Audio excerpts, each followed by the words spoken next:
Audio Jungle.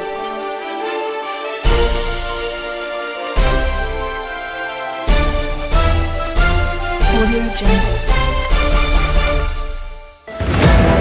Audio Jungle. Audio Jungle.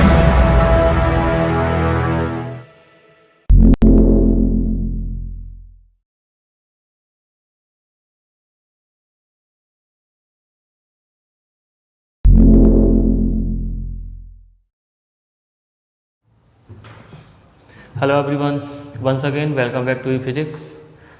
आज का अपना टॉपिक रहेगा एनर्जी कंजर्वेशन इन ईएमआई, यानी कि विद्युत चुम्बकीय प्रेरण की घटना में ऊर्जा संरक्षण। हालांकि इस चीज़ को हम एक जगह पीछे भी डिस्कस कर चुके हैं, जब हम लेंज लॉ पढ़ रहे थे, है ना। वहाँ पे हमने ये देखा था कि जैसे अगर कोई भी कॉइल के पास में एक मैग्नेट लाई जाती है या उससे दूर ले जाई जाती है ना, तो उसमें ईएमएफ प्रेरित हो जाता था, विद्युत वाहक बल।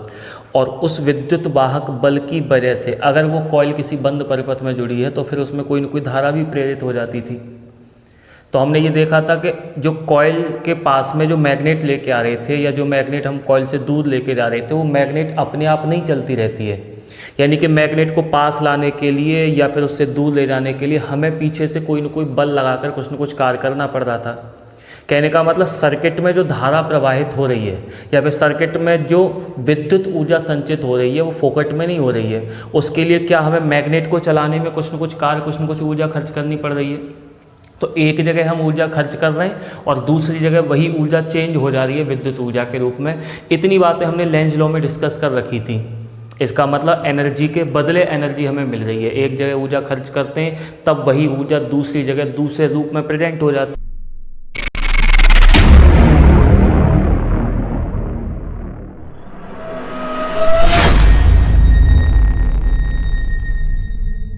तो अब यही चीज़ें हमें क्या है, मैथमेटिकली दिखानी है। मैथमेटिकली दिखाना है कि कितना तो हम कार्य करने में ऊर्जा खर्च कर रहे हैं और कितनी हमें विद्युत ऊर्जा प्राप्त हो रही है इस पूरी प्रक्रिया में, यानी कि विद्युत चुम्बकीय प्रेरण की प्रक्रिया में। तो मैथमेटिकली इन चीज़ों को एक्सप्लेन करने के लिए मैं क्या है कि एक असमान, एक नॉन यूनिफॉर्म मैग्नेटिक फील्ड लेके चल रहा हूँ, है ना। ये कोई भी अनियमित चुम्बकीय क्षेत्र है जिसकी डायरेक्शन हमने ले रखी है कि ये परपेंडिकुलर है इस प्लेन के। और क्योंकि नॉन यूनिफॉर्म है तो इस बार जो क्रॉस लगाकर मैं मैग्नेटिक फील्ड दिखा रहा हूँ वो ज़रूरी नहीं है कि हर जगह सेम डिस्टेंस पर हो। कहीं पर मैग्नेटिक फील्ड ज़्यादा है, कहीं पर मैग्नेटिक फील्ड कम है। और इस मैग्नेटिक फील्ड में मैं एक रेक्टेंगुलर लूप, एक आयताकार लूप, एक तार का आयताकार छल्ला लेके चल रहा हूँ, PQRS। और इस छल्ले को किसी वेलोसिटी v से इस डायरेक्शन में चलाया जा रहा है। ये सेम डेरिवेशन हम करके आ रहे हैं पिछले वाले टॉपिक में। लास्ट वीडियो में हमने यही सेम बातें करी हुई थी कि जब कोई असमान चुंबकीय क्षेत्र में रखे हुए आयताकार लूप, और वो आयताकार लूप भी कुछ इस तरह से रखा हुआ है कि इसका जो प्लेन है, इसका जो तल है वो मैग्नेटिक फील्ड के परपेंडिकुलर है ना, लंबवत है ऐसे करके। तब जब हम इसको आगे चलाते हैं किसी भी यूनिफॉर्म वेलोसिटी v से, तो इसमें एक ईएमएफ प्रेरित हो जाता है और उस ईएमएफ की वजह से इसमें कोई न कोई करंट भी फ्लो होने लग जाता है। उस करंट की वैल्यू हमने निकाली हुई थी लास्ट वीडियो में, और वो करंट की वैल्यू थी B1 minus B2 LV upon R।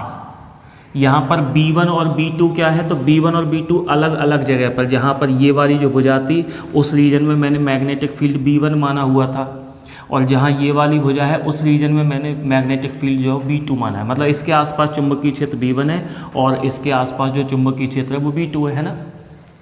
L क्या है, तो L इन भुजाओं की लंबाई है, इसकी लंबाई और इसकी लंबाई जो है वो L है, ठीक है ना। तो इनकी लंबाइयों को मैं L मान लेता हूँ, इसकी भी और इसकी भी।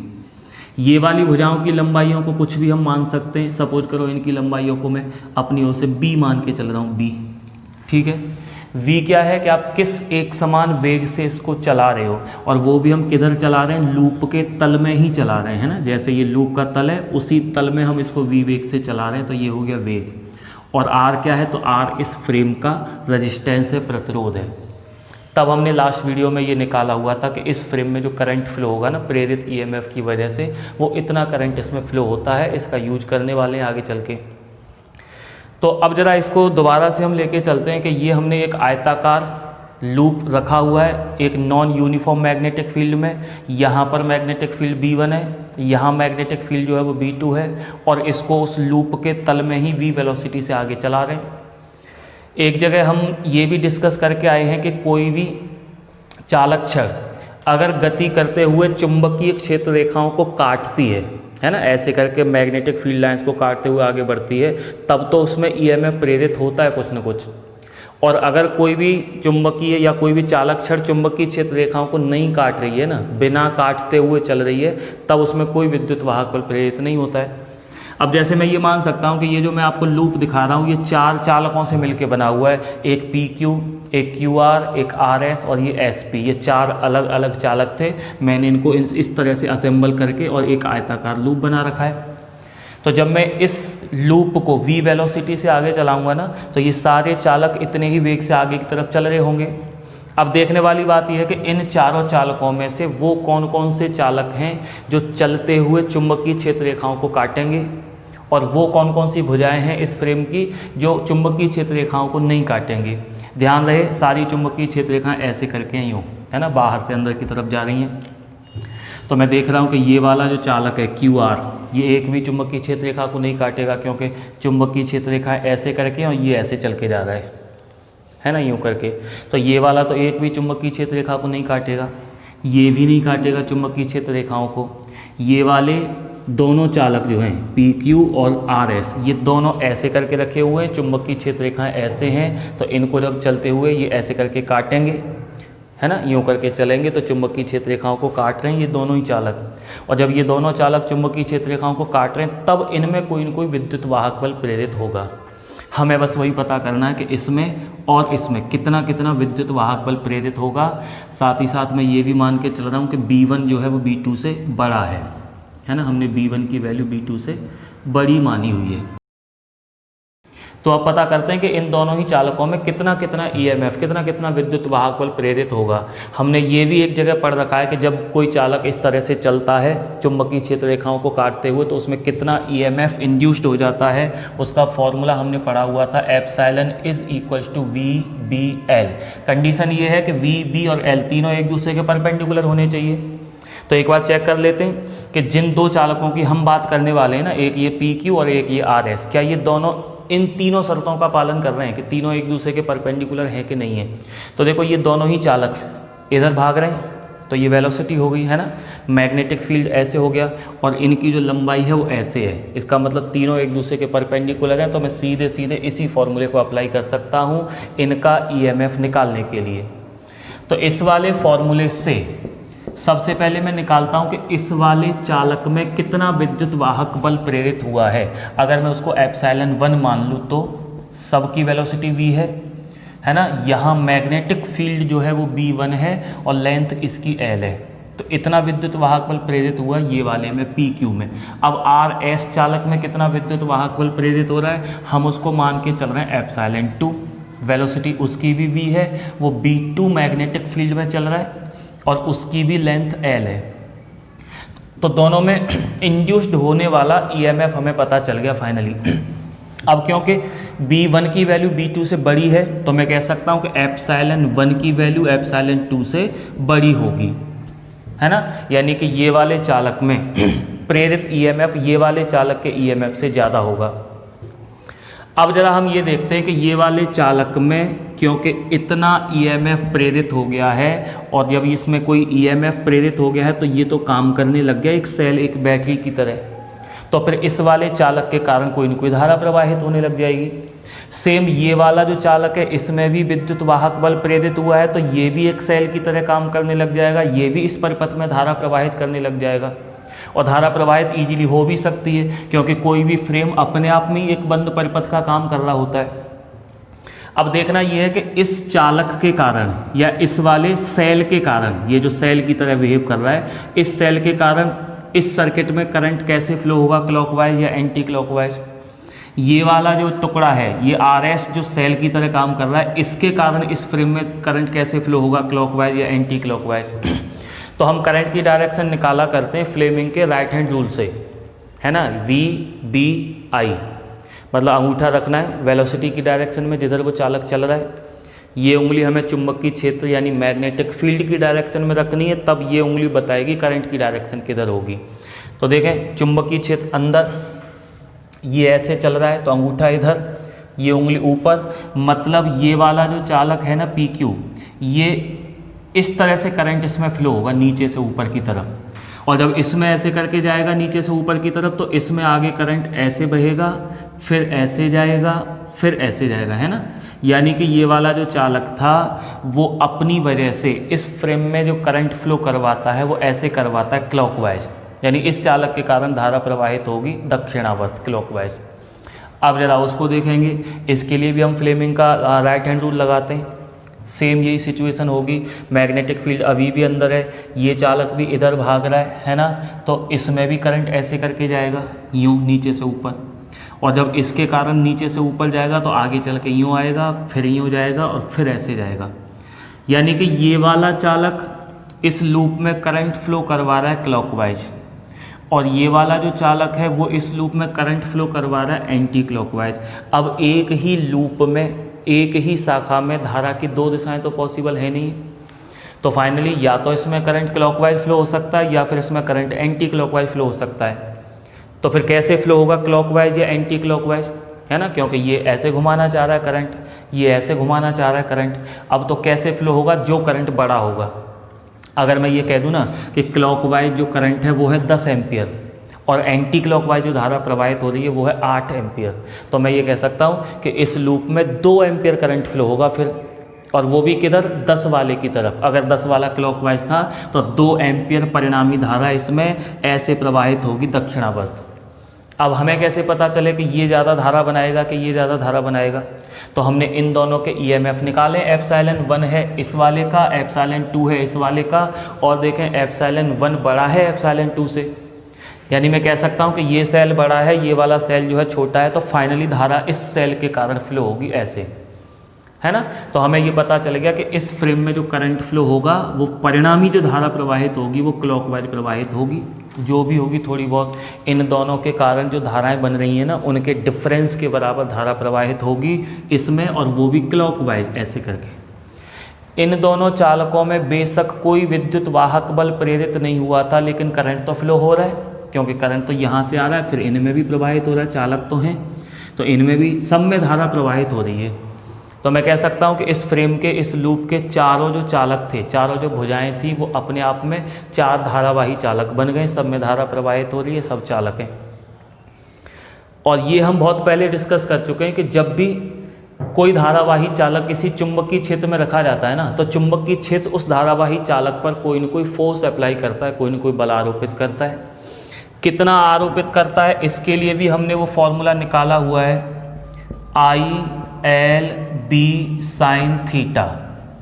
यानी जब भी कोई धारावाही चालक किसी मैग्नेटिक फील्ड में रखा जाता है तो मैग्नेटिक फील्ड उस पर इतना बल आरोपित करता है, तो ये I क्या है, उस चालक में प्रवाहित होने वाला करंट है ना, कितनी धारा प्रवाहित हो रही है, तो I। L उस चालक की लंबाई है, B किस चुंबकीय क्षेत्र में हमने उसको रखा हुआ है, और थीटा का मतलब किस एंगल पे रखा है, यानी कि जो लंबाई जो है चालक की वो चुंबकीय क्षेत्र के साथ में कितना एंगल बना रही है, वो एंगल है थीटा। तो इस फॉर्मूले से हम इन चारों ही धारावाही चालकों पर लगने वाले चुंबकीय बल की वैल्यू निकाल सकते हैं। मैं ऐसा मान के चल रहा हूँ, इस पर जो फोर्स लग रहा है ना वो है F1, इस पर लगने वाला फोर्स है F2, इस पर F3, और इस वाले चालक पर जो बल लग रहा है वो F4 है। इन चारों ही बलों के मान निकालेंगे हम इस फॉर्मूले से।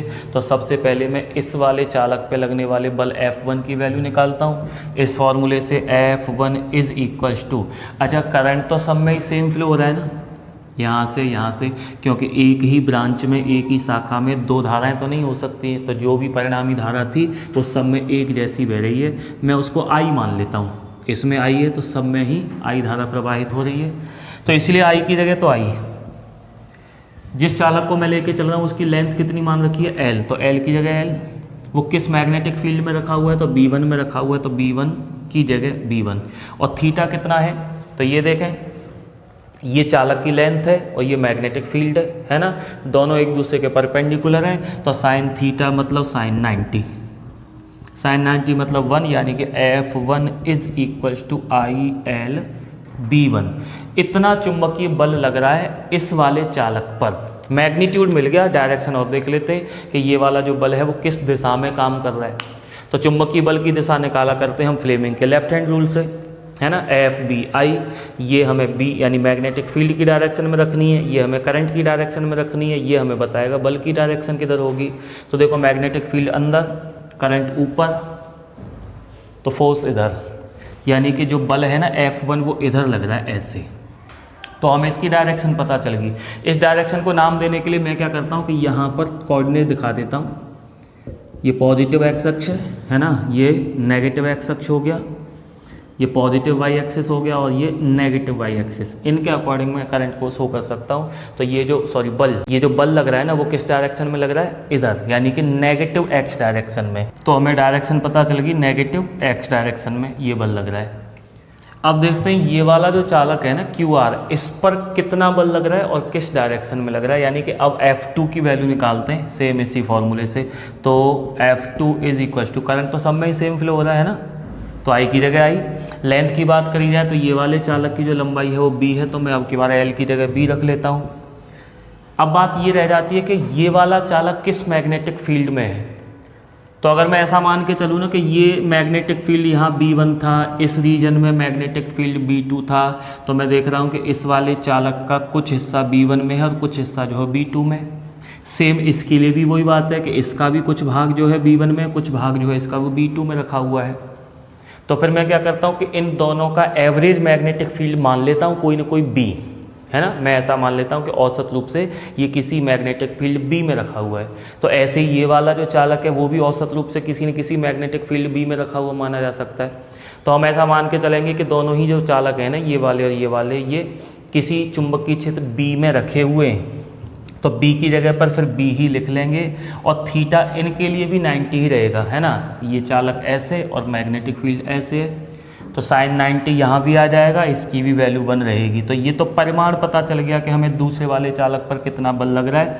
डायरेक्शन अगर देखी जाए तो फिर से फ्लेमिंग का लेफ्ट हैंड रूल, ये मैग्नेटिक फील्ड जो ऐसे है, ये करंट जो कि ऐसे ही है, तो अंगूठा ऊपर, इसका मतलब इस चालक पर जो चुंबकीय बल लग रहा है ना वो ऊपर की तरफ लग रहा है। अब आ जाते हैं इसके लिए कि इस पर जो बल लगेगा वो कितना लगेगा और किस डायरेक्शन में, यानी कि F3 की वैल्यू निकालते हैं। तो F3 is equals to, current तो अभी भी आई, उस चालक RS की जो लंबाई है वो L है ना, तो L की जगह L, किस मैग्नेटिक फील्ड में रखा है वो तो B2 में रखा है। थीटा उसके लिए भी 90 है क्योंकि ये चालक ऐसे और मैग्नेटिक फील्ड ऐसे, तो साइन 90 उसके लिए भी 1 आ जाएगा। हाँ, इसकी डायरेक्शन नहीं लिखी, इसकी डायरेक्शन किधर थी, ऊपर की तरफ। ऊपर से मेरा मतलब है पॉजिटिव वाई, तो ये पॉजिटिव वाई। इसकी डायरेक्शन किधर होगी, F3 की। तो फिर से मैग्नेटिक फील्ड ऐसे है और करंट उसमें यूँ आ रहा है, तो ऐसे करके, है ना, अंगूठा इधर जा रहा है, तो इसका मतलब इस पर लगने वाले बल की दिशा यही होगी F3, यानी कि किधर, पॉजिटिव एक्स एक्स की डायरेक्शन में, है ना, पॉजिटिव एक्स अक्ष की डायरेक्शन में। ये हो गई करंट। अब फाइनली ये वाला बच जाता है कि ये वाले चालक पर बल कितना और किधर लग रहा है, कितना लग रहा है। तो ये फॉर्मूले से निकाल लेते हैं फिर से। F4 करंट कितना I, उसकी लेंथ कितनी है ये वाले की, तो ये वाले की लेंथ भी B है, तो L की जगह B। मैग्नेटिक फील्ड उसके लिए भी औसत रूप से कितना है B, और थीटा उसके लिए भी 90 डिग्री का ही है। तो फिर अब डायरेक्शन देख लेते हैं किधर लगेगा ये वाला बल। तो चुंबकीय क्षेत्र अंदर है, करंट इसमें ऐसे करके आ रहा है, तो ये ऐसी सिचुएशन बन रही है ना, चुंबकीय क्षेत्र अंदर, धारा मेरी तरफ आ रही है, तो इस पर जो बल लगेगा वो ऐसे लगेगा नीचे की तरफ, यानी कि इस पर बल ये लग रहा है F4। किस डायरेक्शन में, नेगेटिव वाई डायरेक्शन में, नेगेटिव वाई एक्सिस की डायरेक्शन में। तो फाइनली हमने ये देखा है कि इस लूप को जब हम चलाना स्टार्ट करते हैं ना, जैसे ही हम इसको आगे बढ़ाने लग जाते हैं, तो इसको आगे बढ़ने की वजह से इस पूरे लूप पर टोटल 4 बल लगने लग जाते हैं। ठीक है ना, चारों बलों के हमने परिमाण निकाल रखे हैं और चारों की हमने डायरेक्शन दिखा रखी है, कितने कितने किस किस डायरेक्शन में लगने लग जाते हैं। उन 4 बलों में से अगर ध्यान से देखे जाए तो F2 और F4 ये दोनों बल जो है वो मैग्नीट्यूड में सेम है। देखिए F2 की वैल्यू कितनी, IBB, और F4 की वैल्यू भी कितनी IBB। तो दोनों परिमाण में समान है और दोनों डायरेक्शन में अपोजिट हैं, एक पॉजिटिव y में दूसरा नेगेटिव y में, तो दोनों एक दूसरे को कैंसिल कर देंगे। तो मैं कह सकता हूँ कि इन दोनों बलों ने जब एक दूसरे को कैंसिल कर दिया तो अब बच गए ये दो बल F1 और F3। डायरेक्शन तो वैसे इनकी भी अपोजिट है, F1 इधर और F3 इधर, लेकिन ये अभी भी एक दूसरे को कैंसिल आउट नहीं कर पाएंगे क्योंकि इन दोनों के परिमाण सेम नहीं है। F1 ILB1 है और F3 ILB2 है, तो दोनों के परिमाण समान ना होने की वजह से ये एक दूसरे को कैंसिल नहीं करेंगे। तो फिर इस फ्रेम पर कितना परिणामी बल लगेगा और किस डायरेक्शन में लगेगा। तो देखें F1 और F3 इन दोनों बलों में से ये वाला बल बड़ा होगा। क्यों बड़ा होगा? क्योंकि B1 हमने पहले से बड़ा माना है B2 से। IL और IL दोनों में कॉमन है, B1 अगर B2 से बड़ा है तो F1 F3 से बड़ा होगा। तो क्योंकि F1 is greater than F3, इसलिए इस चालक पे लगने वाला जो नेट फोर्स होगा ना वो कितना होगा? F1 माइनस F3, इतना परिणामी बल लगेगा। और किधर लगेगा? तो परिणामी बल, अगर दो बल एक दूसरे के अपोजिट होते हैं ना तो उनका जो परिणामी आता है वो किधर आता है? बड़े वाले बल की तरफ। और बड़ा वाला यानी कि F1 वो किधर लग रहा था? माइनस x डायरेक्शन में। तो ये परिणामी बल भी किधर लगेगा? माइनस x एक्सिस की डायरेक्शन में लगेगा, यानी कि ये वैल्यू रख लें F1 और F3 की। तो F is equals to F1 यानी कि ILB1 माइनस F3 की वैल्यू ILB2। IL जब मैं कॉमन ले लूँगा यहाँ से तो ILB1 माइनस B2 किस डायरेक्शन में? माइनस x एक्सिस की डायरेक्शन में। तो हमें पता चला कि फाइनली इस फ्रेम पर बेशक 4 बल लग रहे थे, लेकिन उन चारों का जो नेट फोर्स निकल के आया है ना वो इतना आया है। और किस डायरेक्शन में आया है? तो नेगेटिव x एक्सिस की डायरेक्शन में आया है। और ध्यान करें, हमने इस फ्रेम को, इस लूप को चलाना किधर स्टार्ट किया था? इस डायरेक्शन में। और जैसे ही मैंने इसको इधर चलाना स्टार्ट किया था तुरंत उसी समय इस पर विपरीत दिशा में एक बल आरोपित होने लग गया। ठीक उसी समय जिधर आपने चलाना स्टार्ट किया वैसे ही दूसरी तरफ बल लगने लग गया। मुझे ये चीज़ें एक्सप्लेन करने में बेशक काफ़ी टाइम लग गया है, लेकिन ऐसा नहीं कि इतने टाइम के बाद में बल लगना स्टार्ट होगा। जैसे ही आपने इधर बढ़ाया तुरंत इधर एक बल लगने लग गया। अब क्योंकि इधर एक फोर्स लगने लग गया है इस पर, तो वो आपके द्वारा इस फ्रेम के आगे चलने का विरोध कर रहा है। मतलब अगर हम इसको एक बार ऐसे चला के छोड़ दें ना तो ये अब अपने आप नहीं चलता रहेगा। क्यों नहीं चलता रहेगा?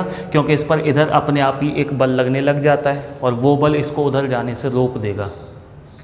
और देखो, जब ये आगे चलने से रुक जाएगा तो ये सारी चालक छड़ें जो हैं वो चुंबकीय क्षेत्र रेखाओं को काटना बंद कर देंगी। और जब चुंबकीय क्षेत्र रेखाएं नहीं कटेंगी तो कोई EMF प्रेरित नहीं होगा इनमें। और जब कोई EMF प्रेरित नहीं होगा तो इस लूप में कोई करंट फ्लो नहीं होगा। इसका मतलब धारा का प्रवाह वहीं की वहीं रुक जाएगा।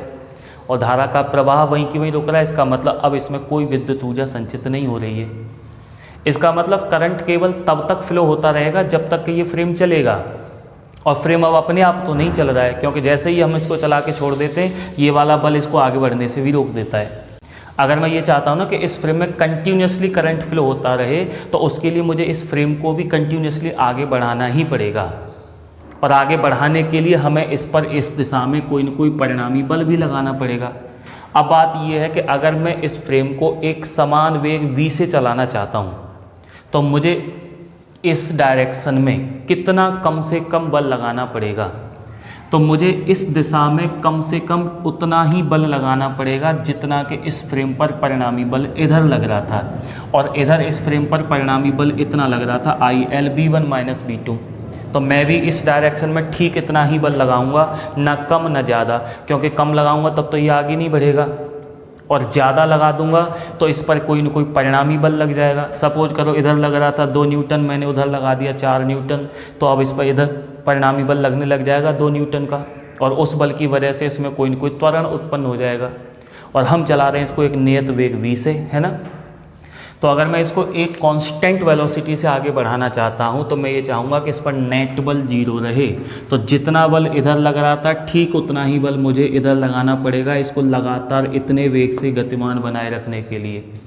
तो हमें पता चल गया कि जो इस पर एक्सटर्नल फोर्स लगाया जाएगा इस फ्रेम को चलाए रखने के लिए, इस पर जो बाह्य बल लगाया जाएगा वो भी ठीक इतना ही होगा। कितना? IL B1 minus B2। ठीक है, हम इस पर इतना बल लगा रहे हैं और इतना बल लगाकर मैंने इसको एक अल्प समय dt के लिए चलाया।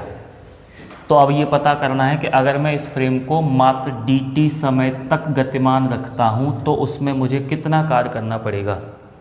तो ठीक है, कार्य निकालना है बल इंटू विस्थापन से। बल कितना है? F। विस्थापन कितना है? तो देख लो dt समय में ये कितनी दूरी आगे तय कर जाएगा अगर ये v वेग से चल रहा है तो मैं दूरी बराबर चाल इंटू समय है ना, v इंटू डी टी, यानी कि इतना विस्थापित हो जाएगा आगे की तरफ v इंटू डी टी के बराबर। तो इसलिए कार्य बराबर बल इंटू विस्थापन, और विस्थापन कितना होगा डी टी समय में? v D T. f की वैल्यू ऊपर है तो w is equals to I L b1 minus b2 into V D T, है ना। तो फाइनली हमें ये पता चल गया कि हमें इतना कार्य करना पड़ रहा है। क्या करने में? अगर मैं फ्रेम को मात्र dt समय तक आगे बढ़ाता हूँ, मात्र dt समय तक अगर मैं इसको गतिमान रखता हूँ तब मुझे इतना कार्य करना पड़ता है इसको गतिमान रखने में। अब देखो I की वैल्यू लास्ट वीडियो में हमने निकाली थी सेम इसी सिचुएशन में, जो कि I की वैल्यू इतनी निकल के आई थी कि अगर कोई भी लूप है, कोई भी आयताकार फ्रेम है, असमान चुंबकीय क्षेत्र में जब वो किसी कांस्टेंट वेलोसिटी से मूव करता है ना, तब उसमें इतना करंट प्रेरित हो जाता है। तो I की वैल्यू जो है ना वो रख देते हैं इसकी जगह। क्या वैल्यू है I की? B1 minus B2 into LV upon capital R। R क्या है? इस फ्रेम का, इस लूप का रेजिस्टेंस है, प्रतिरोध है। I की वैल्यू ले आते हैं इधर, तो W is equals to I यानी कि B1 माइनस B2 का होल स्क्वायर, या बाद में कर लेंगे, एक बार लिख लेते हैं पहले, into L into V upon R। ये तो मैंने वैल्यू रख दी I की, बाकी का ये L B1 minus B2 into V D T. तो अब ये कितना हो जाएगा? W is equals to B1 minus B2 B1 minus B2, तो इसका स्क्वायर हो गया है ना, यानी कि B1 माइनस B2 का होल स्क्वायर, L और L तो L स्क्वायर है ना, V इंटू वी तो V स्क्वायर, और into D T upon capital R। Equation first, यानी कि अब मुझे इतना पता चल गया है कि इस फ्रेम को मैं अगर किसी नॉन यूनिफॉर्म मैग्नेटिक फील्ड में रखकर और किसी निश्चित वेग v से चलाऊं मात्र dt समय के लिए, तो मुझे इतना कार्य करना पड़ेगा, यानी कि हमारी इतनी ऊर्जा खर्च होगी। मतलब फ्रेम को dt समय तक चलाए रखने के लिए इतनी ऊर्जा हमें खर्च करनी पड़ रही है। फ्री में नहीं चल रहा है फ्रेम को चलाने के लिए हमें लगातार इतनी ऊर्जा खर्च करनी पड़ रही है dt समय में। अब ये देखते हैं कि जब फ्रेम चल रहा था तो इसमें करंट फ्लो होने लग गया था, उस करंट के रूप में इसमें कितनी ऊर्जा संचित हुई है, यानी कि उस धारा के रूप में इस फ्रेम में dt समय में कितनी विद्युत ऊर्जा संचित हुई है। क्योंकि हम dt समय लेके चल रहे हैं, dt समय तक हम फ्रेम को चला रहे हैं, तो इतना कार्य करना पड़ रहा है। और उसी dt समय में इसमें कितनी विद्युत ऊर्जा आ रही है वो चेक करते हैं एक बार, ठीक है ना। तो ये चीज़ें हम कैसे निकालेंगे कि इस फ्रेम में मात्र dt समय में कितनी ऊर्जा संचित हो रही है। तो इसके लिए हमने बहुत पहले एक फॉर्मूला पढ़ रखा है कि अगर किसी भी रेजिस्टेंस R में होकर I करंट फ्लो होता है t टाइम के लिए, तब उसमें कितनी ऊर्जा की हानि होती है प्रतिरोध में ऊष्मा के रूप में। उसके लिए हमने फॉर्मूला पढ़ा था W या फिर H से शायद उस टाइम पर रिप्रेजेंट किया हो, is equals to I square into RT। ये फॉर्मूला हमें क्या बताता है कि अगर किसी रेजिस्टेंस R में कोई भी प्रतिरोध है R, उसमें तुम एक धारा प्रवाहित कर रहे हो I, वो भी कितने समय के लिए? t समय तक। अगर t समय तक इतनी धारा बहती रहती है ना इस प्रतिरोध में, तो इतनी ऊर्जा की हानि हो जाती है।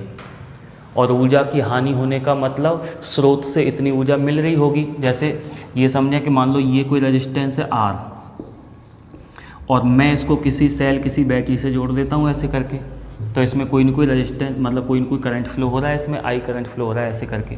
और जब ये I करंट t समय तक इसमें फ्लो होता रहेगा तो इसमें इतनी ऊर्जा की हानि होगी। ऊष्मा के रूप में प्रतिरोध में धारा प्रवाहित होती है, तो ऊष्मा के रूप में ऊर्जा की हानि होती है। कितनी होती है? तो I स्क्वायर इंटू RT। अब या तो मैं ऐसे कह दूं कि इतनी ऊर्जा की हानि हो रही है इस सर्किट में, या फिर मैं ये कह दूं कि सेल परिपथ को इतनी ऊर्जा दे रहा है, यानी कि परिपथ में इतनी ऊर्जा संचित हो रही है। क्योंकि ये भी फैक्ट है कि जितनी भी ऊर्जा की हानि होती है ना ऊष्मा के रूप में, स्रोत से परिपथ को ठीक उतनी ही एनर्जी मिलती है। अगर हम सर्किट में करंट का जो फ्लो है ना उसको कांस्टेंट रखना चाहते हैं तो इसमें जितनी ऊर्जा की हानि हो रही है ठीक सेल से उतनी ही ऊर्जा मिलती रहती है। तो करंट जो है वो कांस्टेंट बना रहता है, नियत धारा प्रवाहित होती रहती है परिपथ में। सोचो 1 सेकंड में ऊर्जा की हानि हो रही है 6 जूल, और सेल इसको 1 सेकंड में 5 जूल ऊर्जा ही दे पा रहा है, तो धारा की वैल्यू तो धीरे धीरे कम होती जाएगी, क्योंकि 1 सेकंड में 6 खर्च हो रही है, पीछे से मिल कितनी रही है 5 मिल रही है, तो हर 1 सेकंड में एक जूल ऊर्जा के डाउन होती जाएगी लगातार, मतलब करंट की वैल्यू धीरे धीरे कम होती जाएगी, फाइनली 0, तो धारा तो रुक गई है। या फिर मैं ये कहूँ कि इसमें 1 सेकंड में 6 जूल ऊर्जा खर्च कर रहा है ये, और पीछे से मिल रही है 8 जूल, यानी सेल उसको 1 सेकंड में 8 जूल दे रहा है, तो हर 1 सेकंड में 2 जूल ऊर्जा गेन हो रही है ना। तो जब हर सेकंड में 2 जूल ऊर्जा इसमें इकट्ठी होती रहेगी परिपथ में, तो 2-2 करके जब बढ़ती जाएगी, इसका मतलब करंट की वैल्यू बढ़ती जाएगी।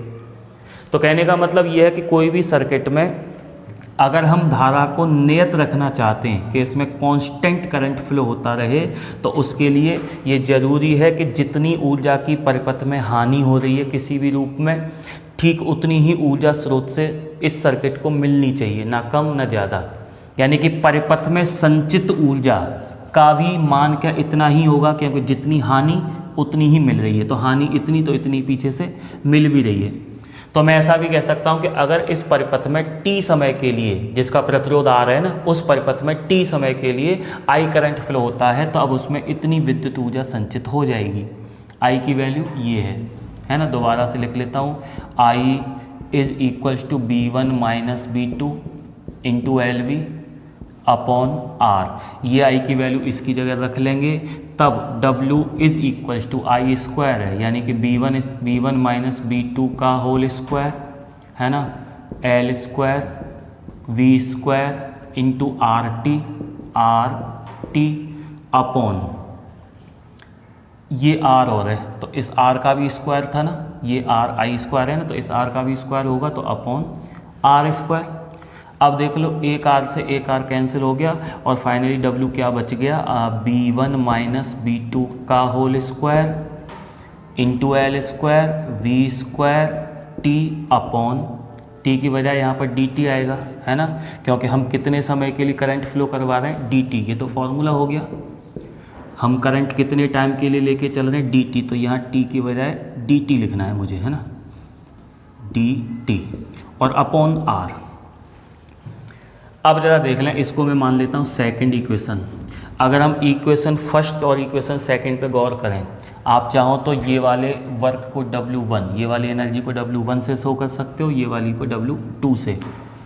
तो हम देख रहे हैं इक्वेशन फर्स्ट और equation second, B1 minus B2 का whole square L square V square dt, है ना, B1 माइनस B2 का whole square L square V square dt upon R। इसका मतलब क्या, W1 is equals to W2, दोनों ऊर्जाएं बराबर हैं। कौन कौन सी दोनों ऊर्जाएं, अब देखो दोबारा से बात करते हैं। ये वाली ऊर्जा क्या थी, ये वो ऊर्जा है जो इस लूप को लगातार dt समय तक चलाने के लिए हमने खर्च करी है, यानी इतनी ऊर्जा हम खर्च कर रहे हैं इसको चलाने में।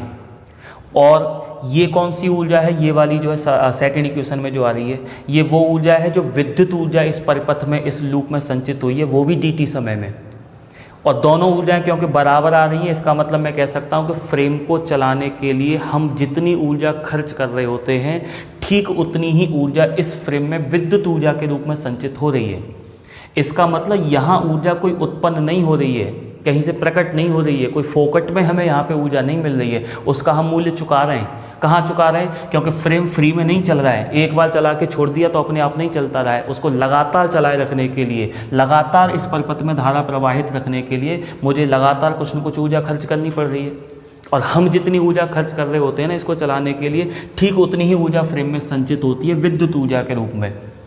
मतलब ना तो हमारे द्वारा खर्च करी गई ऊर्जा नष्ट हो रही है, ना फ्रेम में कोई ऊर्जा विद्युत ऊर्जा के रूप में उत्पन्न हो रही है, ऊर्जा बस रूप बदल रही है। हमने यांत्रिक ऊर्जा खर्च करी थी, है ना, कार्य करके हमने यांत्रिक ऊर्जा खर्च करी थी और उस ऊर्जा ने रूप बदल लिया। यहाँ आके वही ऊर्जा किसके रूप में संचित हो गई है, विद्युत ऊर्जा के रूप में।